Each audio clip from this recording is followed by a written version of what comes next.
반갑습니다. 여러분의 역사 완성자 유산입니다. 너무너무 반갑습니다, 여러분. 드디어 이제 19강까지 달려오게 되었습니다.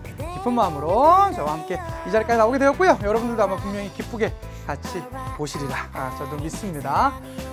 오늘은 이제 십자군 전쟁으로 나타나서 시작되었었던 이 중세의 변화가요, 어떤 변화 과정들을 겪게 되는지에 대해서 한번 살펴보려고 합니다. 여러분, 과연 거룩한 전쟁이라는 말이 있을 수 있을까요?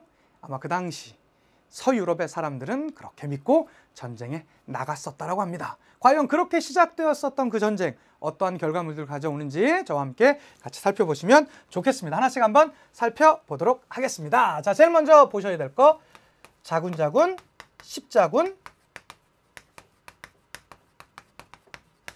전쟁입니다. 한번 보도록 할게요. 자, 기본적으로 이 십자군 전쟁이 이제 나타나게 되었었던 거는요, 이제 그 전체적인 이제 나타나게 되었었던 배경이 먼저 나타나야 되겠죠. 십자군 전쟁의 배경은요, 일단 여러 가지가 있겠습니다. 첫 번째는 상당히 혼란에 맞지 않았었던 이 유럽 사회가요,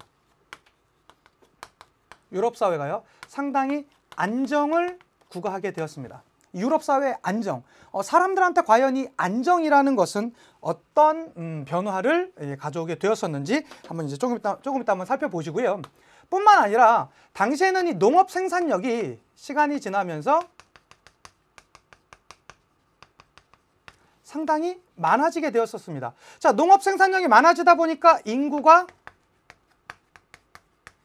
증가하게 되었었고요. 자, 이러한 인구 증가는요, 결국에는 상당수의 많은 토지를 열망하게 되는, 그러니까 우리 있는 곳으로 너무 부족한 거 아니야? 뭔가 좀 새로운 땅이 있었으면 좋겠는데 라는 그러한 분위기가 나오게 되었었습니다. 자, 그러한 과정 가운데 제가 이 시작점에서 말씀드렸었던 당시의 유럽 사회는 상당히 안정된 모습을 갖고 있었거든요. 자, 유럽의 안정은 어떤 모습으로 갖고 왔었냐? 무언가 좀 뭔가 다른 거 없을까? 지금 여기 이 사회 말고 다른 뭔가의 그런 욕구나 욕망, 이런 것들에 사로잡히게 되었었습니다. 당시에 그럼 유럽 사회들은 어떠한 모습들을 갖고 있었냐? 일단 교황의 모습을 한번 먼저 살펴보실 거고요. 그 다음에 교황만 있습니까? 아닙니다. 기사들도 있었을 것이고요. 그 다음에 봉건, 영주들, 그 다음에 농민들, 뭐 이러한 여러 사람들의 욕망의 결국에는 집합체가 결국엔 십자군 전쟁으로 이어졌었다라는 거 여러분들 좀 기억해 두셨으면 좋겠습니다.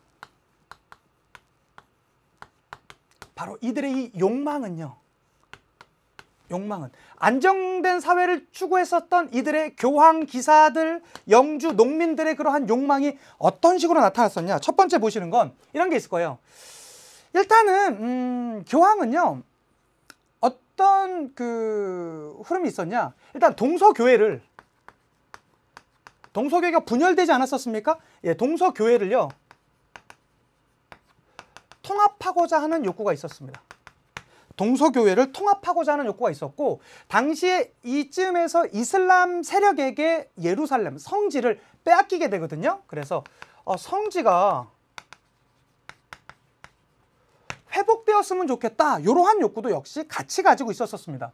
그래서 교황이 이러한 생각들, 당시에 교회의 수장이었었던 이 서유럽 쪽에서 교황이 이러한 생각을 갖고 있을 때쯤이요, 기사들도 새로운 생각을 하게 됩니다. 그 전까지는요, 어떤 흐름들이 있었죠? 이 기사 혹은 이 봉건사회, 이 당시에 있었던 봉건사회가 어떻게 등장하게 됐었습니까? 바이킹족이 막 내려오고요, 이민족이 침입해 오니까 그들을 지키는 과정 가운데 전쟁 중에 그 요구가 많이 나오게 되었었던 계층이 바로 기사 계층이잖아요. 그런데 이 기사 계층은요, 유럽 사회가 안정되다 보니까 어떻게 됩니까? 그 필요도가 상당히 떨어지게 되었었습니다. 그래서 그들은요, 일단은 새로운 영지를 획득하기 원했습니다. 영지를 획득하기 원했었고요. 뿐만 아니라 전쟁에서 이기면 받아올 수 있는 게 있었죠. 리품.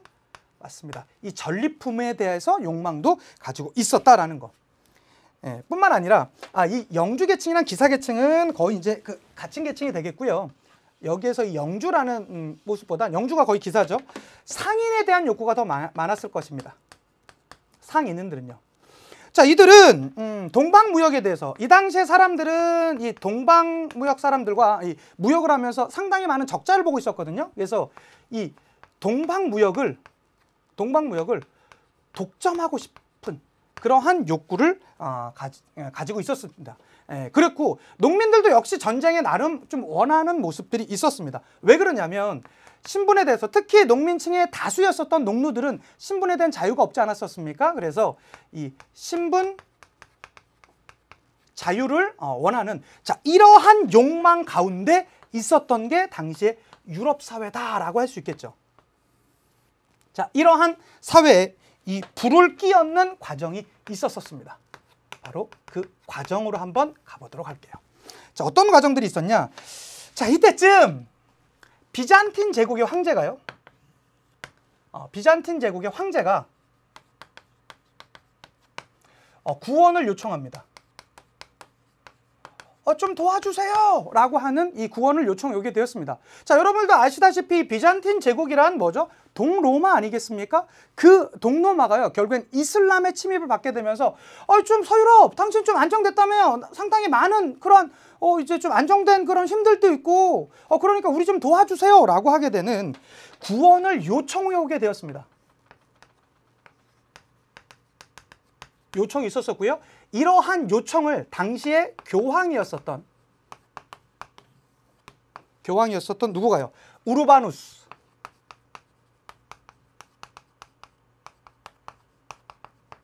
우르바누스 2세가 그래? 우리 한번 해봐야 되는 거 아니야? 이거 좀 우리 한번 긍정적으로 한번 생각해 볼까? 라고 하게 되면서 그가 이 회의를 주재하게 됩니다. 그게 무슨 회의냐면 클레르몽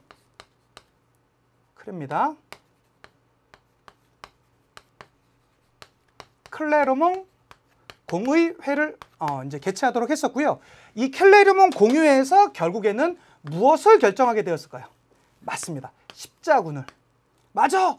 우리의 성질을 지켜내자! 라고 하게 되는 십자군 원정을 선포하게 됩니다.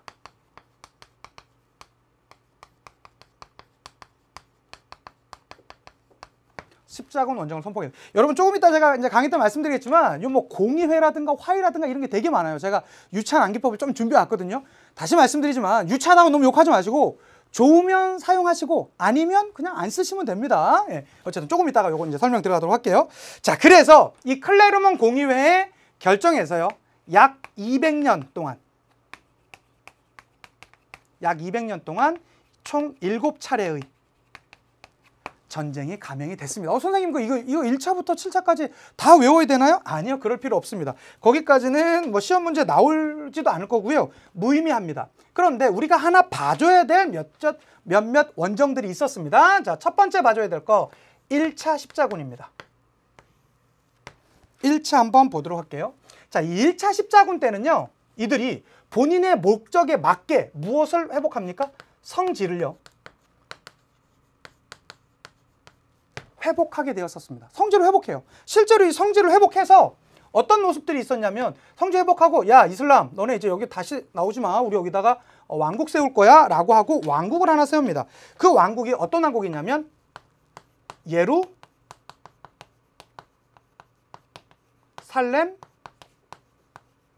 왕국을 건설했습니다. 요거 기억하셔야 됩니다. 여러분 요거 두 개 구분하셔야 됩니다. 1차 때 성질 회복하고 예루살렘을 회복한 것이겠죠? 그래서 예루살렘 왕국을 이들이 건국했습니다. 자, 그리고 나서 있었었는데, 그러고 나서 또 다시 뺏겨요. 이스라엘 상에서 조금 뒤에. 그리고 이제 뭐 다시 뺏겼다가 또 다시 전투 나갔다가 뭐 지고 뭐 중간중간 이기기도 하고 뭐 이런 것들이 있었습니다. 자, 그러다가 우리가 알아둬야 될 십자군 원정은요. 다른 건 여러분 모르셔도 됩니다. 교과서에 사실 그렇게 구체적인 서술이 나오지 않아요. 그런데 요 1차랑 4차를 기억해 두셔야 돼요. 요거 4차는 나옵니다. 4차는 나옵니다. 왜 그러냐면 이때쯤 되면서 원래 여러분 생각해 보세요. 전쟁이 처음 나갔을 땐 이 당시에 그리스도 교인들이 어떤 식이었을까? 아니 이슬람이 우리의 성질을 빼앗았다고요? 이게 말이 돼? 자, 나가서 싸우자! 막 이런 움직임이 분명히 있었을 거예요. 그런데 나가서 싸우다 보니까 이때 이랬었거든요. 여러분이 나가서 싸우다 보면 뭐 지다 보면 만약에 죽더라도 여러분은 한국에 그 천국에 들어갈 것이고 여러분의 가족은 대대로 그 복을 받게 된다. 막 이렇게 좀 얘기했을 거 아니겠습니까? 근데 나가서 보니까 실제로 여러분 전쟁의 참상은요 생각하는 거랑 다릅니다. 정말 달라요. 이 중에 대부분 친구들은 군대를 안 갔다 오셨겠지만 혹시라도 이제 갔다 오신 분이 든다면 전쟁에 한번 군대를 한번 갔다 오니까 전쟁에 대한 생각이 좀 달라지지 않습니까? 저는 예전에 봤던 영화 라이언 일병 구하기라는 영화가 있었습니다. 여러분 기회가 되면 특히 남녀를 구분하지 않고 꼭 보셨으면 좋겠어요. 왜 그러냐? 그 영화에서 보면요, 제가 군대 가기 직전에 봤거든요. 제 인생 최악의 공포 영화였습니다. 전쟁의 참상을 좀 그 영화 한 편으로 다 봤어요. 전 그 이후에 평화주의자가 됐습니다. 팔다리가 떨어져 나가요. 전쟁은 그런 거더라고요. 막상 가보니까 뭐 신앙심이고 이런 게 제대로 진행되지 않았었습니다. 그래서 사실은 그 이후부터 1차 십자군 이후에는 제대로 진행되지가 않았어요. 그런데 이제 4차 때도 사실 이제 제대로 진행이 안 되거든요. 막 모여도 사람들이 모이질 않고 막 그래요. 자, 우리 성전 회복하자. 사람들이 뭐야, 나가보니까 뭐 아무것도 없더만 복을 받기는 뭘 받아, 막 이런 식으로 막 약간 부정적인 모습들이 있었단 말이에요. 그런데 이때 베네치아 상인들이요, 야, 그래? 너 저까지 가기 멀지? 그러면 저 어려운 이슬람 상대 치지 말고 저쪽, 그런데 상당히 좀 약간 좀 가진 것도 좀 럭셔리하고 바로 거기를 공격해 들어가자. 그럼 괜찮은 거 아니야? 라고 상인들이 얘기를 합니다. 거기가 어딘데? 거기 있잖아, 콘스탄티노폴리스. 야, 그거는 그들이 도움을 요청해서 우리가 지금 도와주는 게 바로 이 전쟁 아니야? 맞아. 그런데 무슨 상관이야? 거기는 상당히 우리가 가져갈 수 있는 것들이 많다니까? 어때? 했는데요, 정말로 어이없게도요, 거기를 공격합니다. 그리고 거기를 점령시킵니다. 그래서 이 4차 십자군은 어디가 점령당하냐고요? 콘스탄티노폴리스. 콘스탄티노폴리스는 여러분 어디의 수도였습니까? 비잔틴 제국의 수도였었죠. 여기를 어떻게 한다고요? 점령한다고요. 누가요? 십자군이요. 몇 차 십자군이요? 4차 십자군이요. 이거 기억하셔야 됩니다. 4차 십자군이 점령을 합니다. 자, 그리고 나서 이들이 여기다가 제국을 세워요. 요 제국 기억하셔야 됩니다. 그 제국이 무슨 제국이냐면 라틴 제국이라는 제국을 세웁니다. 그래서 요거 여러분 만약에 내신 문제 같은 데서 어렵게 나온다라면, 어떤 형태로 나온다라면 요거랑 구분할 수 있니? 라는 문제로 나올 거예요. 자, 다시 한번 가겠습니다. 1차 너네 1차 지금 성주 회복했니? 이렇게 된 거예요. 그런데 4차는 어떻게 된 겁니까? 4차는 라틴 제국이 성립되었으니까 예루살렘 왕국, 라틴 제국, 요거 구분해 두셔야 됩니다. 그 외에도 몇 차례 더 십자군이 있었지만 사실은 큰 효용성은 없게 끝나게 되었었습니다. 자, 결과를 봐주셔야 되겠죠. 결과입니다. 자, 십자군 전쟁의 결과 어떻게 됐습니까? 자, 우리 하나님을 위해서 나가서 싸우자라고 주장했었던 이 교황의 권위는요 추락하게 되었습니다. 모두가 복을 받는다고 했는데 실제로 전쟁의 참상은 그렇게 좋지 못했었거든요. 그러다 보니까 전쟁에서 있었던 계급이 있었죠? 기사 계급이 있었습니다. 그 기사 계급 역시, 봉건 기사 역시 몰락하게 되었었습니다. 자, 그러면 왕권을 가로막고 있었던 누가 와요? 이 교황과 기사가 몰락하게 되니까 그거에 대한 반대급부로 힘을 갖고 있던 세력이 있었겠죠? 누구는 강화됐을까요? 맞습니다. 왕권은요 상당히 강화되는 그러한 모습을 보여줬던 게 십자군 전쟁의 이 결과였었다라는 거, 요거 꼭 기억해 두셨으면 좋겠고요. 그 외에도 몇 가지가 더 있습니다. 첫째로 봐주셔야 될게요. 일단은 어쨌든 서유럽에서 시작되었던 이 전쟁이요, 어디로 가게 되었었습니까? 동쪽으로 가게 되면서 이슬람 세력이랑 부딪히게 되죠. 그런데 전쟁은 졌지만 전쟁에서 늘 많이 나오는 게 누가 나옵니까? 상인들이 나오게 되죠. 그래서 이 상인들끼리는 적국이랑도 언제나 이 교류가 가능한 게 그 상인들 아니겠습니까? 그래서 무슨 무역이 나오게 되었었다? 동방무역이 십자군 전쟁 이후로 활발해지게 되었었습니다. 동방무역이 활발해지게 되었었고요. 그 다음에 어쨌든 새로운 그 문화들과 부딪히게 되다 보니까 이 새로운 문화에 대한 자극이 나타나게 되었었다. 문화가 자극되는 그러한 움직임들이 있었다라는 거, 요 흐름들 봐주셨으면 좋겠습니다. 요게 십자군 전쟁의 결과가 되겠고요. 자, 이 결과에 대해서 제가 지금 이 교황권에 대해서 조금 더 말씀드리고 한번 가보도록 하겠습니다. 그러다가 이게 한 14세기쯤 가면 좀 약간 큰 사건이 나오게 되죠. 우리 그 전 시간에도 한번 제가 강의를 해드렸었는데요. 이게 아비뇽 유수가 있게 되었었습니다. 자, 아비뇽 유수는 어떤 사건이었습니까? 교황권의 추락을 상징하는 가장 대표적인 사건이 바로 이 아비뇽 유수잖아요. 아비뇽 유수라는 건 뭐냐면 성직자 과세 문제로 성직자 과세 문제가 되면서 이 교황권과 왕권이 부딪히게 됩니다. 그래서 이 결과적으로는 아비뇽 유수의 결과는 뭐였었냐면요. 교황청이 이주하게 돼요. 교황청이 아비뇽으로 이주하게 됩니다. 선생님, 그럼 원래 교황청은 어디 있습니까? 원래 로마에 있겠죠. 로마의 그 교황청이 어디로 이주됐다고요? 아비뇽 지역으로 이주하게 되었었습니다. 이걸 우리는 아비뇽 유수라고 하고요. 이것의 가장 상징적인 건 뭐냐면 교황권이요. 추락을 보여주는 가장 대표적인 상징적인 사건이 바로 이 아비뇽 유수입니다. 몇십 년 동안 사실 이 아비뇽 유수를 했었습니다. 자, 그렇게 되는 과정 가운데 교회는요, 상당히 분열했습니다. 교회가 분열되는 모습을 보여줬습니다. 무슨 말씀이냐? 시간이 지나면서 다시 이 아비뇽에서 어디로 돌아오냐면 로마로 돌아오거든요. 그런데 교황이 떠나왔었던 아비뇽에서도 또 교황을 선출하게 되는 거예요. 그래서 교황이 둘이 되는 이러한 모습이 있었습니다. 그래서 이때는 교황이 어디에 각각 있었냐면 로마와 아비뇽에 각각 있게 되었던 그런 모습들이 있었던 것이겠죠. 자, 그리고 이쯤에서 교회가 상당히 좀 부패한 모습들을 더 보여주게 되거든요. 이 교회의 분열쯤 해서요. 자, 14세기쯤이겠죠. 그래서 이 교회를 개혁하고자 하는 움직임들이 상당히 많이 나타나게 되었었습니다.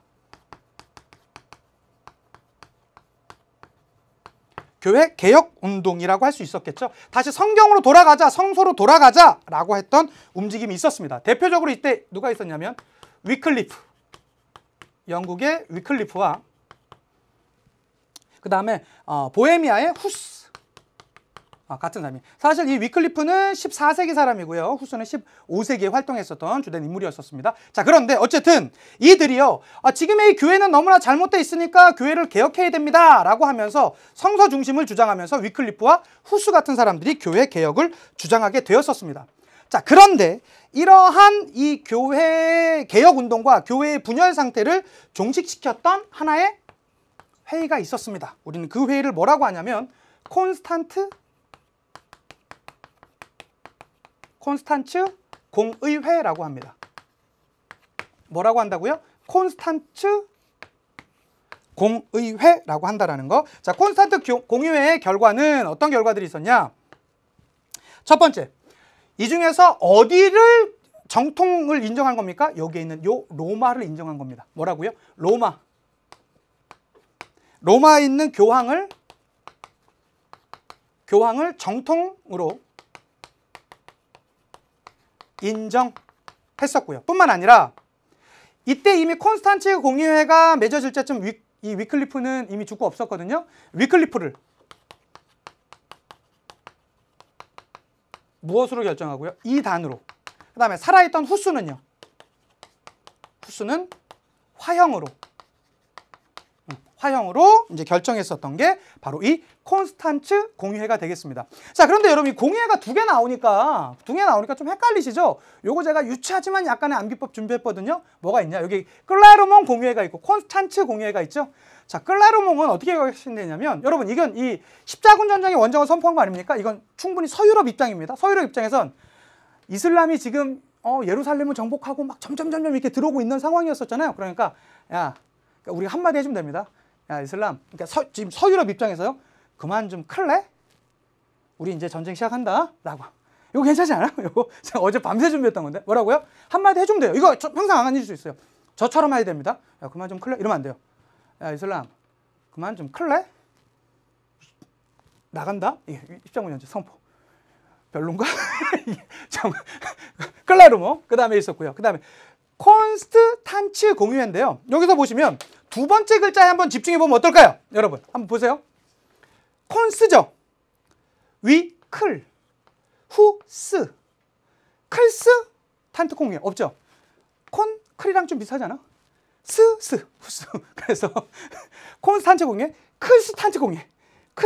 위클리프와 후스를 이단과 화형으로 결정했었던 거, 화형으로 처벌할 걸 결정하고 로마 교황청의 전통성을 인정하고, 이게 뭡니까? 콘스탄치 공의회. 콘스탄치는 앞에 콘과 스가 위클리프의 클과 후스의 흐가랑 좀 비슷하지 않습니까? 그래서 클스탄츠 공의회, 위클리프와 후스 이렇게 결정. 별로는 안 쓰시면 됩니다. 다시 한번 말씀드리겠습니다. 그래서 이러한 과정 가운데 있었던 게 바로 요 배경이 되겠고요. 자, 요거 관련돼서 자료 좀 보고 가도록 하겠습니다. 요게 여러분 이 십자군 원정로예요. 교과서 자료인데요. 여기서 다시 말씀드리지만 여기 이제 예루살렘으로 갔던 거 아니겠습니까? 근데 여기 보시면 예루살렘 왕국 나와 있죠? 예루살렘 왕국 성립 요거 몇 차입니까? 1차입니다. 기억해 두셔야 됩니다. 1차입니다. 1차 기억해 두셔야 될 것이고요. 그 다음에 여기 나오는 라틴 제국 몇 차입니까? 4차입니다. 4차. 라사 1예. 라사 1예. 요렇게 각각 기억해 두시면 되겠죠. 이게 십자군 원정로죠. 그래서 요렇게 해서 이제 시작이 되었었고요. 여기 보시면 클레르몽 요러한 지명들 같이 봐주시면 나머지 것들이 안 나오고 하더라도 클레르몽, 라틴, 예루살렘 왕국 등등으로 십자군 원정로 우리 체크할 수 있다라는 거 봐주셨으면 좋겠고요. 여기 보시면 그 교황청 나오는 거, 콘스탄티노폴리스 공격했던 거 나와 있는 거 아니겠습니까? 교과서 그림인데요. 요거 보면 우리 몇 차인지 알 수 있다? 차차차 4차인지 알 수 있다라는 거 꼭 기억해 두셨으면 좋겠고요. 자, 그 다음 거 우리가 봐주는 게 요게 뭡니까? 아비뇽 교황청. 요거는 뭐라고 했었죠? 14세기 교황권의 쇠퇴를 보여주는 가장 상징적인 그런 사건이었으며 또 장소였었습니다. 자, 아비뇽 교황청 그런 의미에서 나오니까요. 꼭 잘 기억해 주시면서 가셨으면 좋겠습니다. 아비뇽 유수 기억해 주시면 좋겠고요. 자, 그 다음에 보시는 게 중세 유럽의 교역로인데요. 여기 이제 이 북유럽 쪽에 나타나 있는 교역로 대표적으로 있겠죠. 특히 이 북독일 지역의 한자 동맹, 요거 조금 이따 제가 필기할 거거든요. 같이 봐주셨으면 좋겠고요. 이 중부 지역에 이 내륙 지역에 이 쌍파뉴 지방에 있는 그러한 교역로 봐주시고요. 그 다음에 남쪽에 있었던 이탈리아 도시를 중심으로 나타나게 되는 베네치아라든가 제노바 이러한 그 도시들로 나타나게 되는 그러한 그 이제 교역로, 요게 이제 변화를 가져오게 되는 것이거든요. 자, 이러한 변화는 왜 나오게 되었는지 한번 들어가 보도록 하겠습니다. 자, 먼저 하나 이제 봐주실게요. 중세 도시의 성장에 대해서 한번 보고 가보도록 하겠습니다. 자, 중세 도시가 상당히 성장한 모습을 보여줬습니다. 자, 일단은 여러분 생각해 보세요.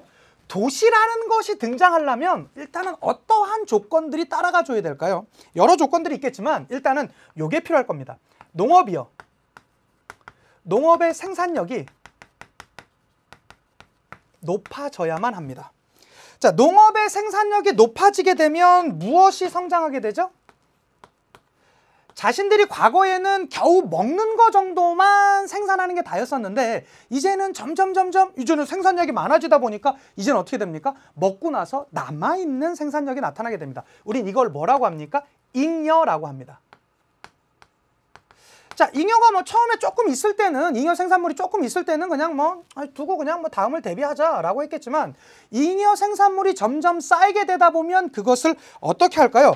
내다 팔게 됐을 것입니다. 자, 그러다 보니까 이때 이것으로 인해서 뭐가 형성됐을까요? 시장이 형성됐을 것이고요. 이렇게 형성되었던 시장은요, 바로 무엇으로 이어질 수밖에 없었겠습니까? 시장들이 많이 모여들고 사람들이 모여드는 바로 그 지역, 뭐가 되겠습니까? CCC 도시가 형성되는 이러한 움직임이 있었을 것입니다.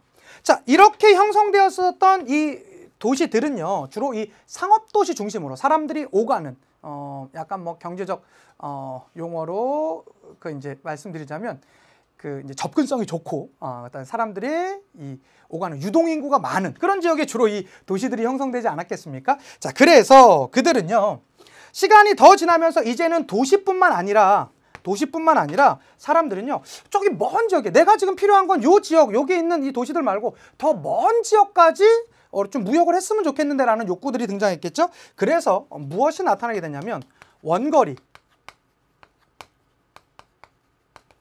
무역이 곳곳에서 등장하게 됐습니다. 자, 이 당시에 나타났었던 이 원거리 무역은요, 크게 한 3개 정도로 나뉘어지게 됐습니다. 자, 첫 번째는요. 이 북독일 중심으로 나타났었던 이 북유럽에 있는 그런 무역권이 되겠죠. 무역권. 조금 이따 저 사진 한번 다시 보여드리도록 할게요. 특히 이 북유럽 문어권에서는 뭐 조합이라든가 이런 의미로 나타나게 되는 한자 동맹. 우리가 알고 있는 뭐 한자 한문 이게 아닙니다. 그래서 한자 동맹이 나타났었다라는 거 하나 기억해 두시면 좋겠고요. 두 번째는 내륙 무역권이 있습니다.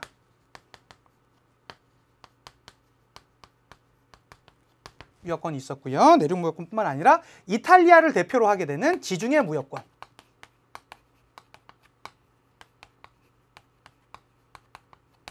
이러한 무역권들이 각각 성장하는 그러한 모습들이 있었다라는 거 이제 봐주셨으면 좋겠고요. 자, 이렇게 뭐 원거리 무역도 나타나게 되고요. 그 다음에 여러 무역권들이 각각 등장하게 되는데 실제로 여러분 시험 문제 더 많이 나오는 건 여러분 요거 꼭 기억해 두셔야 돼요. 길드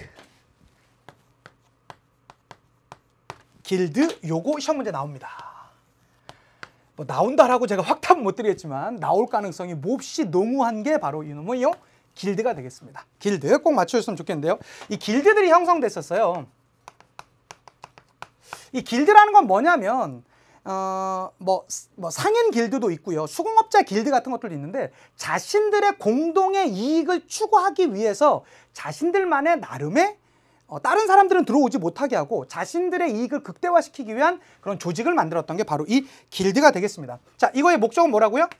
여기 안에 소속된 사람들의 공동의 이익을 말하는 것이고요. 그 다음에 그들이 생활하는 과정 가운데 안정을 추구하는 것입니다. 이건 사회 전체의 안정이 아닙니다. 오히려 이 길드 같은 게 형성되다 보면 뭐 수공업자 길드나 이런 데서는요 정하는 시간이 정해져 있고요. 만드는 형태 이런 것들도 정해져 있어요. 만약에 그것을 다른 형태로 만들거나 그러면요 아예 이 조직 내에 들어올 수도 못하게 합니다. 그러니까 상당히 그들 안에 고기 구성원들의 공동의 이익과 그들의 안정을 추구했던 게 바로 이겁니다. 요거는 다른 말로 표현하자면 그들이 무엇을 더 확정짓기 위해서냐면 독점권을 확보하기 위한 장치가 바로 이 길드였었다라는 거. 봐주시면 좋겠고요. 자, 이들은 사실 다른 데서 건드리지도 못합니다. 상당히 자치적으로 운영할 수 있는 자치권도 이제 확보했었고요. 더 나아가서 어디까지 참여하게 되냐면 도시행정, 도시의 여러 행정에 참여하기도 했었던 게 바로 이 길드였었습니다. 원래 이 길드는 어디에서 시작했었냐면 상인 길드가 있었거든요. 상인 길드에서 시작해서 시간이 지나가면서 수공업자 길드로 이제 발전하는 그런 모습들이 있습니다. 다시 말씀드리겠습니다. 길드는 여러분 뭐냐면요. 그러니까 우리나라 말로 치자면 상인들 연합회라고 하면 될 거예요. 어떤 지역인가 여러분 혹시 여러분 사시는 데 근처에 가다 보면 시장 같은 게 있으면 상당히 우린 그렇게 생각하잖아요. 저기 그냥 아무 데나 가서 내가 그냥 자판 깔고 그냥 장사하면 되는 거 아니야? 그러다 여러분 큰일 납니다. 거기 안에서도 상인 연합회 이런 게 있어요. 거기에 들어가려면 나름의 그 권한을 돈을 주고 사기도 하고요. 혹은 아니면 거기서 몇 년을 일한다든가 나름 가입 조건 같은 게 있어요. 그 가입된 사람들만 그 지역 내에서 장사를 할 수 있다라든가 혹은 다른 행위를 할 수 있도록 허락을 받는 겁니다. 만약에 그게 안 이루어지면 폭력적인 모습을 나올 수도 있고요. 이 당시에는 정말 그런 경우가 충분히 많았었습니다. 그런 거예요. 그러니까 상인들 연합체라고 하면 되는 거예요. 자, 이들의 목적은 뭡니까? 만약에 이들이 내부 경쟁을 해요. 그럼 어떻게 됩니까? 가격 경쟁 같은 거 하면 서로 출혈 경쟁을 할 거 아니에요. 내가 500원에 파는데 저 옆에서 어떻게 팔아요? 450원에 팔아요. 그럼 나는 어떻게 팔아요? 쟤보다 더 많이 팔기 위해서 400원에 팔 거야 될 거 아니에요. 근데 쟤는 그러면 350원에 팔아요. 그럼 나는 300원에 팔아야 될 거 아니에요. 그런 거 막자라는 게 바로 이거예요. 그러니까 사실은 이 길드라는 건 사용자 입장에서 보면 별로 안 좋은 게 이거죠. 이거죠. 그렇지만 이들 내에서는 이들의 공동의 이익과 안정, 그 다음에 이들 내에 자치적으로 운영할 수 있는 자치권, 독점권 이런 것들을 확보하기 위해서 형성되었었던 게 바로 이 길드라는 거 꼭 기억해 두셨으면 좋겠습니다. 여러분 이 길드는 상당히 중요합니다. 자, 이러한 과정 가운데 시간이 점점점 더 지나면서 어떤 모습이 나타나게 되냐면 장원이 해체되는 그러한 모습을 보여주게 되었었습니다. 장원의 해체입니다. 자, 장원의 해체는요, 저기 도시의 성장이라든가 혹은 길드의 형성 이런 거에서 아시다시피 어떤 문제들이 있었냐면, 시간이 지나면서 상품 화폐 경제가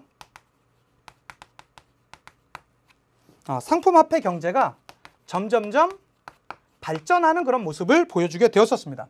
자, 요거를 조금 더 구체적으로 말씀드리면, 예전에는 영지 내에서 영주한테 그 시설 사용료를 내거나 그런 것도 있었지만, 부역을 하고 이래야 되는 것들이 있었잖아요. 가서 몸으로 노동력으로 이제 때우고 이러한 것들이 있지 않았었습니까? 그런데요, 이들은 어떻게 되냐면, 이제는 그 땅을 빌린 대가로 주는 것을 뭐라고 하죠? 지대라고 합니다. 예전에는 영주가 그 땅을 농노들이라든가 이런 농민들한테 주었었기 때문에 그것을 이렇게 부역으로 때우든가 이렇게 노동력으로 많이 했어야 되는데요. 그런 걸 이제 지대라고 하는 것이겠죠. 이 지대가 어떻게 되냐면, 지대의 급납화가 오게 되었었습니다. 지대의 급납화. 지대의 급납화라는 게 뭐죠? 이제는 지대를 더 이상 너 노동력으로 하거나 그러지 마. 이제는 뭘로 해? 금. 여기서 말하는 금은 화폐를 얘기합니다. 이젠 돈으로 내. 이제는 화폐지대로네 라는 것이겠죠. 화폐지대로네 라는 것이었습니다. 자, 이러한 과정 가운데 곡물 가격이 상승합니다. 곡물 가격이 시간을 하면서 상승하는 모습이 있었고요. 그 다음에 요 시기쯤 나왔었던 너무나 유명한 병이 있어요. 그게 뭡니까? 죽음의 병, 흑사병이 등장하게 되었었습니다.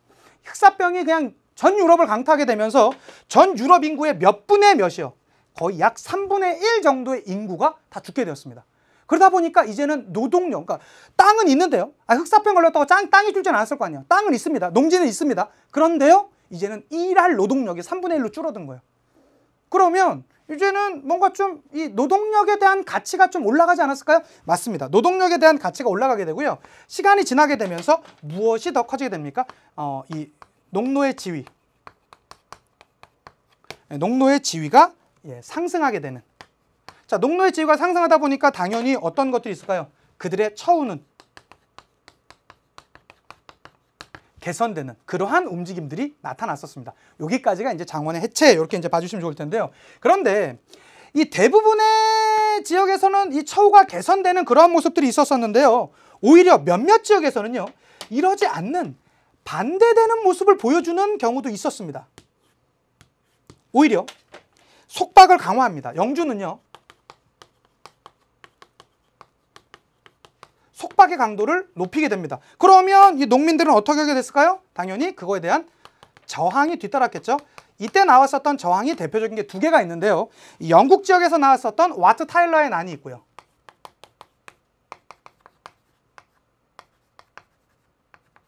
와트 타일러의 난이 있었고요. 그 다음에 프랑스 지역에서 나타났었던 자크리 난, 이런 것들이 등장했었다라는 거. 이게 어떠한 흐름 가운데 나왔는지 기억하셔야 됩니다.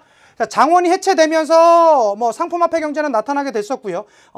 지대는 급납화가 되면서 곡물 가격은 상승하는 배경 가운데 흑사병이 나타나게 되면서 노동력이 줄어들었잖아요. 이제는 전체 노동력이 줄어들게 되면서 농노의 지위는 상승되는 그러한 움직임이 있었었고 처우가 개선되었었는데요. 몇몇 지역에서는 영주의 속박이 강화되면서 그들의 저항하는 모습들이 있었다라는 거 꼭 좀 기억해 주시면서 가주셨으면 좋겠습니다. 다시 한번 저기 한번 보시면서 가보도록 할게요. 자, 여기 보시면 유럽 중세 교역에서 나와 있었죠. 저희가 말씀드렸던 북유럽, 북독일로 대표되는 한자동맹, 이런 단어 기억해 두시고요. 그 다음에 내륙무역권 나타나는 거 뭐 있습니까? 쌍파뉴 지방. 대표적으로 봐주시고요. 그 다음에 지중해 무역권이라고도 하고요. 북이탈리아 무역권, 이렇게도 이제 얘기를 합니다. 그 정도 봐주셨으면 좋겠습니다. 이러한 모습들 봐주셨으면 좋겠죠. 자, 그 다음에 이게 바로 이 죽음의 벽, 흑사병입니다. 여러분 상상해 보세요. 우리나라 인구가 5천만이죠. 그런데 이 5천만 명 중에 약 3분의 1 정도가 사망했다고 생각해 보십시오. 어떤 움직임이 있었을까요? 여러분 한 6, 700만 명 정도가 이 병에 의해서 만약에 다 사망을 했다고 생각해 보십시오. 아마 전국적으로 어마어마한 혼란들이 나타났었던 게 바로 이 흑사병이라는 거. 그게 역시 이 유럽 사회도 강타하게 되면서 상당히 많은 변화, 특히 뭐 농노의 지위의 상승이라든가 이런 것들이 나타나게 되었었다라는 거 기억해 두셨으면 좋겠습니다. 자, 그 뒤에 우리가 하나 봐둬야 될 것이 있는데요. 그게 뭐냐면 이제는 자, 이러한 뭐 십자군 전쟁의 실패, 십자군 전쟁의 그 결과, 그리고 이 장원의 해체 이런 것들이 나오게 되면서 이제는 뭐 아주 힘이 있는 국가들이 등장하게 되었었습니다. 그걸 우리가 뭐라고 그러냐면 중앙 집권 국가의 등장이라고 하죠.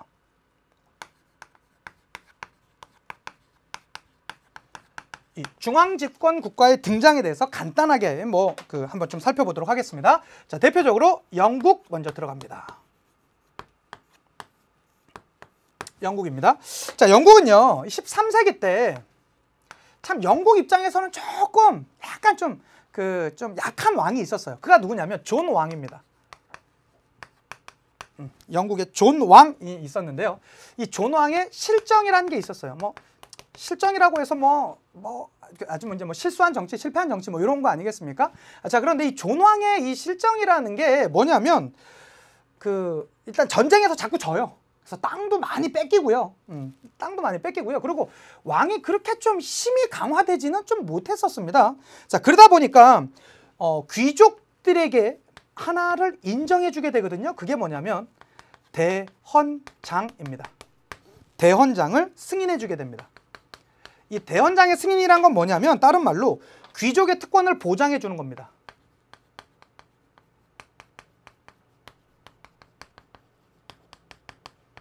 귀족의 특권을 보장해줬던 게 바로 이 존 왕의 였었다라는 거, 이 존 왕이라는 이름 한번 간단히 한번 기억해 두시고요. 자, 그 이후 나타나는 영국의 흐름들 간단히 한번 같이 살펴보겠습니다. 그래서 시몽드 몽포르 의회가 만들어지게 되고요. 이 시몽드 몽포르 의회는요 1265년인데 뭐 연도는 크게 중요하지 않고 중요한 건 영국 의회의 시초가 됩니다. 영국 하면 바로 역시 그 가장 대표적인 정치 형태가 그 의회 아니겠습니까? 예, 영국 의회의 시초가 됩니다. 의회가 되는 게 이 시몽드 몽포르 의회가 되겠고요. 자, 그리고 나서 나오는 게 뭐가 되냐면 모범 의회가 됩니다. 모범 의회가 되는데 왜 모범이냐면 사실 이들이 법이 아니라 모범입니다. 모범 의회. 우리 지금 다시 한번 좀 회의해보자. 그래가지고 회의하러 사람들이 모였었대요. 그래서 어떤 사람들이 모였냐면 성직자, 귀족, 그다음에 뭐 기사, 시민 이런 사람들이 각각 모였었는데 이게 너무나 잘 모인 거예요. 그들이 생각해 볼 때 우리 참 모범적이다. 이러한 움직임을 보여주었었다고 합니다. 자, 그래서 여기 이 모범의회는 우리가 어떻게 얘기를 하냐면 신분의회. 왜 그러냐면 각각 신분들 중에 이제 그 대표하는 사람들이 모이지 않았었습니까? 그래서 요걸 뭐라고 하냐면 신분의회의 시초다. 라고 얘기를 합니다. 신분의회의 시초. 아니, 기틀로 하겠습니다. 기틀이다. 이런 움직임을 보여줬었고요. 자, 그러다가 14세기로 넘어가게 되면서 이 영국은요 양원제 의회가 등장하게 되었었습니다. 양원이라는 건 뭔지 여러분 아시죠? 상원, 하원 이렇게 두 개의 그 원이 있다라는 것이죠. 그래서 양원제 의회가 이제 등장했었다라는 게 이게 이제 14세기 되면서 이러한 움직임들이 있었습니다. 요거 한번 이제 봐두시고요. 자, 이러한 움직임에서 일단 그 다음 나라 영국 나왔으면 바로 또 이 나라 나와줘야죠. 랑스 프랑스입니다. 프랑스가 등장했습니다. 자, 프랑스는요 이 12세기에 필리프 2세가 있었어요.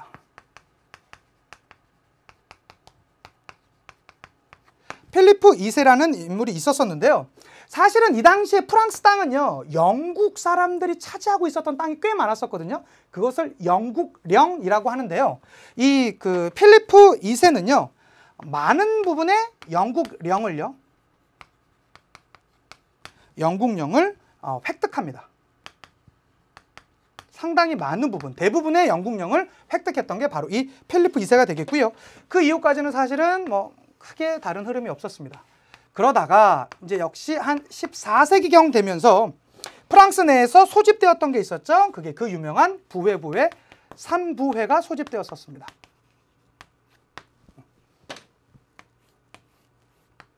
이 삼부회가 소집되었었고요. 이 삼부회에 의해서 삼부회는요, 이 성직자의 과세 문제,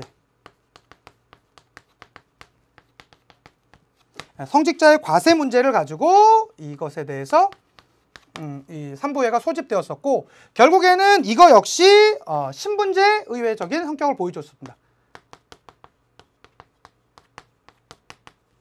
의회다운 그런 모습을 보여주었었다라는 거. 자, 이러한 움직임 가운데 영국과 프랑스는요, 드디어 이들이 맞붙게 되었었습니다. 우리는 이 전쟁을 뭐라고 합니까? 맞습니다. 100년 넘게 진행됐다. 그래서 100년 전쟁이다 라고 하게 되는 것이죠. 사실은 이거는 왜 일어나게 됐냐면, 일어나게 되었던 것은 이 프랑스의 왕위 세습을 놓고요, 이 영국이 이 왕위 계승에 간섭하게 되면서 일어났었던 게 바로 이 100년 전쟁이 되겠습니다. 1337년부터 1453년까지 뭐 100년 동안 내내 100년 넘는 동안 계속 싸웠던 건 아니고, 뭐 싸우다 말고 뭐 그래갖고 어쨌든 했지만 100년 넘게 진행되었었던 게 바로 이 100년 전쟁이 되겠습니다.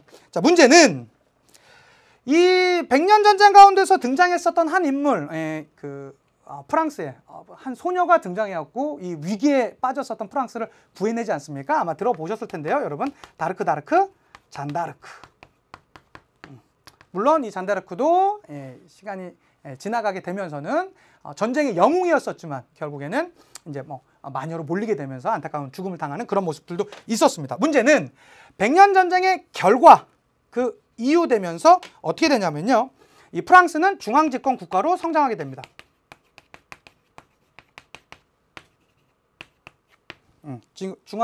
중앙 집권 국가로 발전하는 그러한 모습들이 있었고요. 자, 이 100년 전쟁 이후에 영국은요 무슨 전쟁이 또 일어나게 되냐면, 그 가문들끼리, 귀족들끼리 전쟁이 일어났습니다. 그건 무슨 전쟁이라고 하냐면 장미 전쟁이라고 하죠. 요크가와 랭카스터가가 전쟁을 붙게 되었었고요. 물론 이것도 왕위 계승 때문에 싸움을 하게 되었었습니다. 결국에는 이 장미 전쟁 이후에 역시 이 영국도요, 중앙 집권 국가로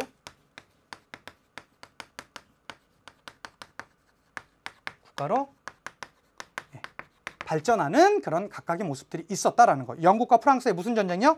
100년 전쟁이요. 왜 일어나게 되었을까요? 이 프랑스의 왕위 계승에 영국이 간섭하게 되면서 전쟁이 일어났던 게 100년 전쟁이라는 거. 인물 한 명 기억합시다. 다르크 잔다르크. 그 이후에 일어났었던 전쟁이 장미 전쟁이라는 거 같이 봐주셨으면 좋겠습니다. 자, 이러한 움직임이 있었었고요. 한 나라만 더 알고 끝내겠습니다. 어떤 나라냐면 독일이에요.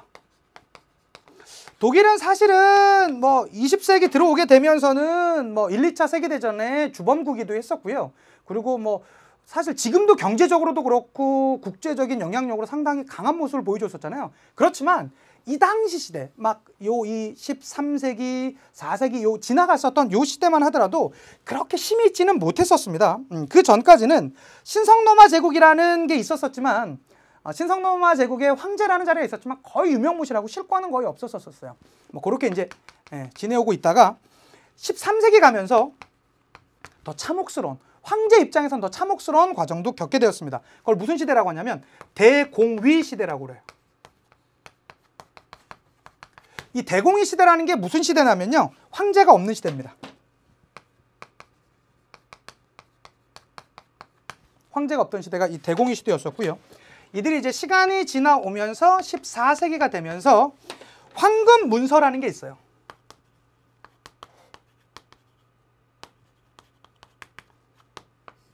황금 문서는 뭐냐면 7명의 선제후들이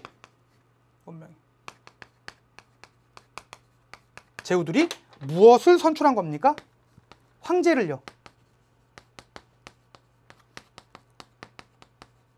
선출했었던 거. 요게 바로 이 황금 문서라고 하는데요. 요것만 보더라도 왕권이 셌다 약했다, 이때는 왕은 있었지만 황제가 뭡니까?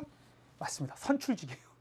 그러면 귀족들한테 잘 보여야 될 거 아닙니까? 그런 웃김으로 상당히 동일시대는 요 시대까지만 하더라도 그렇게 왕권이 그렇게 강화되지는 못했었다. 황권이 그렇게 강화되지는 못했었다라고 그렇게 흐름 정도만 잡아주시면 좋겠습니다. 특히 이 파트에서는 여러분 봐주셔야 되는 거 여기 100년 전쟁 3부회라든가 시간이 지나면서 영국은 의외의 모습을 각각 갖추어가게 되었었다라는 거 봐주시면 되겠습니다. 자, 오늘 관련돼 있는 문제 한번 풀어보시면서 정리하도록 하겠습니다. 자, 1번 문제예요. 2013년 수능 문제입니다. 밑줄 친 저들에 대한 설명으로 옳은 것은 이랍니다. 봤더니 저들의 악행을 어찌 모두 기록할 수 있겠는가. 베네치아에서 출발하여 자라를 점령하고 우리 도시에 침입한 저들은 얘기하고 있습니다. 저들이 지금 누군가요? 좀 더 봅시다. 약탈하고 금은보화를 차지하는데 혈안이 되었다. 심지어 성소피아 성당 여러분 어디 있는 거죠? 콘스탄티노폴리스에 있는 것이죠. 바로 요 지역 아닙니까? 까지 깨트려 병사들을 나누어주고 권좌를 찬탈하였었다. 요거 지금 뭐 말하고 있습니까? 맞습니다. 4차 십자군에 대해서 얘기하고 있는 거잖아요. 한번 풀어보자고요. 1번입니다. 라틴 제국이 건설하였다. 4차 십자군 맞습니까? 맞네요. 정답 1번입니다. 2번은 왜 아닌가요? 후 옴메아드 왕조를 건설하였다라고 나오는데요. 이 후 옴메아드 왕조가 있었던 지역은 이베리아 반도입니다. 지금의 에스파냐와 포르투갈이 있는 요 지역과는 관련이 없고요. 3번입니다. 클레르몽 공유회의 소집을 주도하였다라고 나오는데 여러분 클레르몽은 뭐죠? 너 그만 좀 클레 요거 아니겠습니까? 십자군 원정을 결정했었던 것이 클레르몽 공유회죠. 그다음에 4번입니다. 성지를 회복하고 예루살렘 왕국을 건설하였다. 예루살렘 왕국 요거는 몇 차입니까? 맞습니다. 1차입니다. 기억해 두셔야 될 것이고요. 5번은요.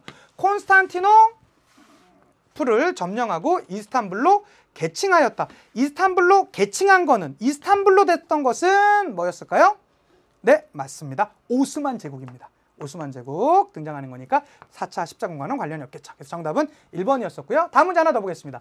2012년 수능 문제입니다. 봤더니 밑줄 친 전염병이 당시 유럽 사회에 끼친 영향으로 가장 적절한 걸 찾으랍니다. 봤더니 위 그림은 이 전염병이 중세 유럽 사회의 모든 신분을 강타했음을 잘 보여준다. 이 전염병은 14세기 중엽에 창궐하여 교역로를 따라 확산되었고 유럽 인구의 약 3분의 1이 희생되었다라고 합니다. 이거 무슨 병입니까? 사병, 흑사병이잖아요. 자, 그럼 흑사병과 관련돼 있는 그 영향 한번 보도록 하겠습니다. 교황권이 강화되었었다? 교황권 강화랑 흑사병이랑은 관련이 없습니다. 그리고 2번입니다. 가격혁명이 일어났다. 이건 저희가 그 이후에 배울 건데요. 가격혁명은 이제 아메리카 대륙이 발견되게 되면서 거기서 막대한 양의 은과 금, 특히 은이 어마어마하게 들어오게 되면서 통화량이 증가하게 되면서 가격혁명이 일어났던 것입니다. 그건 아마 강의 한 2강 정도 더 들으시면 신학로의 발견과 함께 같이 배울 겁니다. 자, 3번은요. 라티푼디움 경영이 확대되었었다. 이건 아니잖아요, 여러분. 이건 로마 포에니 전쟁의 결과로 이게 이제 라티푼디움이 확대되었었던 것이겠죠. 4번입니다. 노동력 부족으로 농민의 임금이 상승했었다. 왜요? 쓸 수 있는 노동력이 기존에 있는 해야 될 일은 똑같은데요. 노동력이 3분의 1로 줄어들었으니까 당연히 임금은 상승할 수 있었겠죠. 이게 마치 뭐와 같은 겁니까? 농민들의 신분이 상승한, 지위가 상승한 것이랑 동일한 내용이죠. 맞습니다. 5번은요.